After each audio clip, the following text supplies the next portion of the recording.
My name's Chris Beaty, and I like telling stories. Some of my stories are funny, some of them are dumb, but if I do it right, they're all entertaining. This is As Told by C.S. Beaty.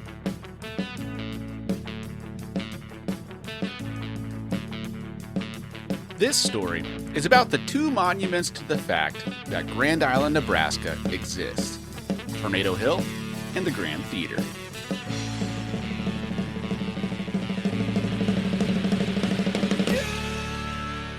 Tornado Hill. Grand Island, Nebraska, June 4th. Associated Press. A string of 7 tornadoes destroyed this central Nebraska city last night, killing 4 persons and injuring 134. Initial reports said 5 persons were killed, and one county official said this morning that she thought more than 30 bodies had been found. The city was battered by the tornadoes over a 3-hour period. When they were over, a 6-block-wide swath along Grand Island's 2 main streets was devastated. The Federal Emergency Management Administration said that 513 homes and 60 businesses had been destroyed. In addition, 450 homes and 15 businesses were damaged. Radar indicated that the tornadoes that hit Grand Island were touched off by a thunderstorm cell at least 35 miles wide that formed shortly before 8 p.m. Tornado Hill was a hill made after a tornado. Well, tornadoes. We're a very literal people. Our naming conventions consist of Grand blank, blank Island, or the name of the thing is what the thing is. Grand Island doesn't make the news much. Cocktail historian David Wondrich found one of the earliest references to drinking straws in a Grand Island newspaper, but otherwise you don't see a lot about GI on the wire service. As the Grand Island Times, that's in Nebraska, pointed out in 1873, a straw is a very useful article when one end is bathed in a sherry cobbler. But there's one event that shaped our city even more than straws: the motherfucking Night of the Twisters. In 1980, there was a single evening where 7 tornadoes simultaneously touched down and obliterated the town. 5 people died and about 200 were injured. It was such a big deal that they wrote a fictionalized young adult novel about it, which was then adapted as a made-for-TV movie that filled up several days of Mrs. Saunders' lesson plans. The book contains impeccable prose like, quote, "There's nothing I hate more than zipping up my pants in front of a girl." But the film took the tale to the next level. The Family Channel's depiction of our way of life was a big moment for Grand Island, our coming out party to introduce the world to our way of life. Except the movie was filmed in Canada, and all the actors spoke with Canadian accents, and dressed like cowboys, and said soda like dipshits instead of pop, and were unaware of basic tornado safety measures. And they changed the name of the town from Grand Island to Blainsworth, but mentioned nearby St. Paul and Dannembrog. Other than that, the movie was a big deal if you lived in Grand Island. Otherwise, it was safely ignored, just like Grand Island. But 7 tornadoes can really fuck some shit up, around $800 million worth in 2025 dollars. And then you needed to figure out what to do with the $800 million worth of shit that has been fucked. Broken glass, dismantled buildings, torn metal shards, shredded personal belongings. I'm sure there's some kind of protocol for that, but how were we supposed to know? So what did us thrifty islanders do? What any logical township would. Piled it all up into one massive garbage heap, covered it in dirt, and called it Tornado Hill. Now we all go sledding there. Every kid who grew up in Grand Island has a Tornado Hill story. The Grand Island Senior High drumline, a generation before me, used to go urban sledding and pilfered lunch trays from the school cafeteria to use as snowboards. The activity escalated until they stole the gong from the band room to make a toboggan that retails at $1,270. Years later, my brother Jason told me they put a historical marker up at Tornado Hill and showed me a picture of it on his phone. Underneath the picture were text messages from his buddies, guessing what it said. "'Twas here on the site that one kid a few years older than us went down backwards, hit a chain link fence, and ripped open his scrot. Seriously, that fence is a real bitch. It's the monument to the sturdiness of our people. Even when everything around you is upended, when tornadoes level your home and scrotums are torn, us Grand Islanders persevere. We still exist. And now our town has its only hill. Just make sure your tetanus shots are up to date. Suck on that, Mother Nature.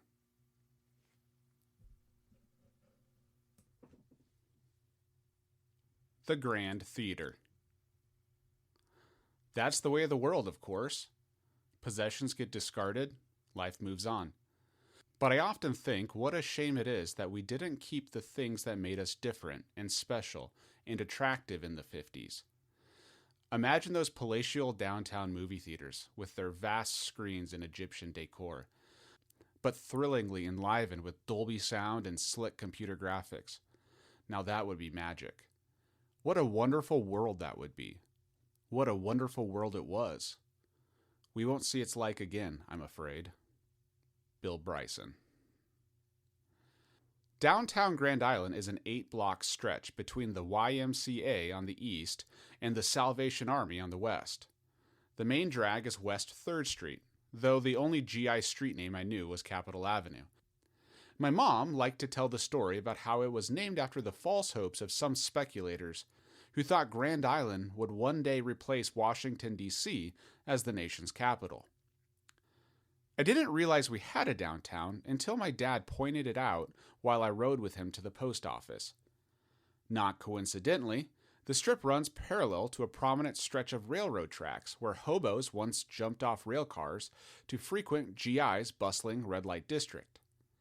In July 1878, the Grand Island Times wrote an article under the headline, quote, "Tramps beware," about 4 of these vagabonds who were hanged and, quote, "a notice was placed on the bodies warning aimless wanderers to give Grand Island a wide berth." A century and a half later, Grand Island tourism still isn't what it used to be. Downtown wasn't exactly Champs-Élysées, but it was the long-time home to Wayne's Pawn Shop. My mom purchased a discount snare drum from Wayne's since it was markedly cheaper in both price and quality than the name brand snare drums available from Ron's Music. Wayne's also had a thriving paintball supply section and sponsored the YMCA soccer yellow team. Everyone wanted to be on the yellow team. Several of Grand Island's few local restaurants were housed downtown, but I didn't know about them until my friends had their graduation parties there.